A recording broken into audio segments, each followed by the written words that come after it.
Last week, we talked about what happens when a new entrant disrupts an established market. This week, we're going to take a look at a mature market, the market for soda, which Coke and Pepsi have dominated for over 100 years. How have those two companies not clobbered one another yet? Well, we're going to talk about three main ideas: reputation, commitment, and cooperation, and how they relate to mature markets. If you ask me, competing in a mature market is a little bit like making friends in elementary school. You want to develop a reputation, show commitment, and be willing to cooperate.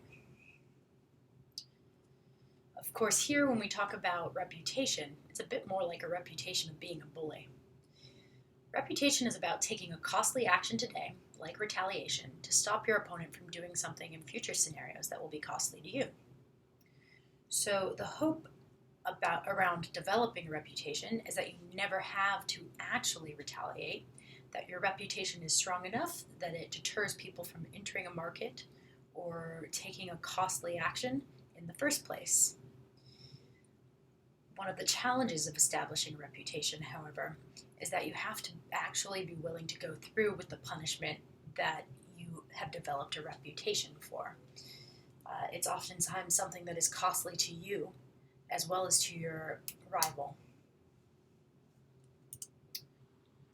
A related concept is that of commitment. Those of you familiar with Latin American history might remember the Spanish conquistador Hernán Cortés. When Hernán Cortés arrived in Mexico, he was expecting a fierce battle with the Aztecs. So he promptly unloaded his troops and then burnt his entire fleet of boats. By burning down his boats, he sent the signal to the Aztecs that he would not retreat. And by sending that signal, he scared the Aztecs so much that they surrendered. How do we see a similar concept play out in the business world? Well, businesses sometimes remove some of their own options to show commitment. We've always learned that optionality is something that's valuable and worth paying for, but sometimes removing options is even more valuable.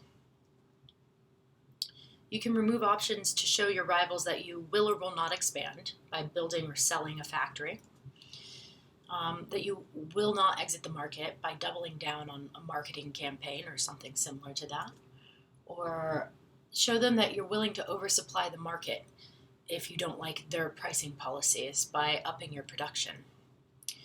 All of these actions need to be observable to your rivals and credible. This relates to the concept of internal fit and positioning that we talked about when we were discussing competitive advantage in week 4. If you have an internally fit strategy, a strategy where all the activities and assets of your business are deployed to serve that strategy, it's really difficult to change that strategy.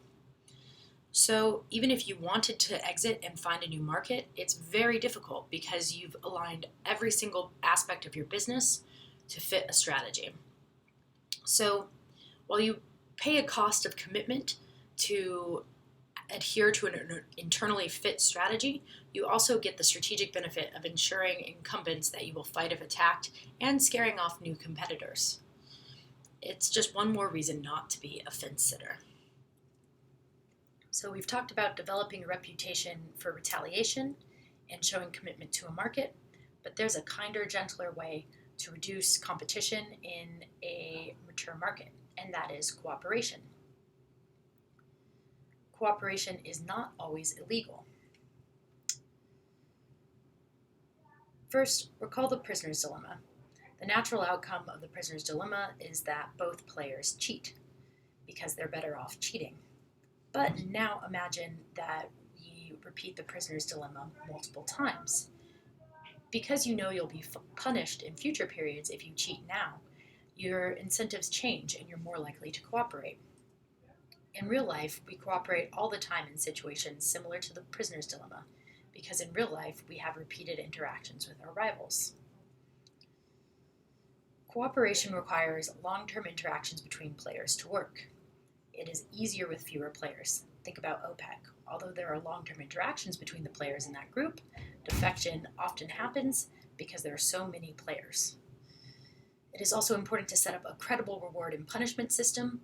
This is why you see industries like the tobacco industry actually advocating to have bans or restrictions on advertising in order to have credible punishment systems that are enforced by the government if you cheat. It's also important to be able to monitor each other's behaviors and detect cheating quickly.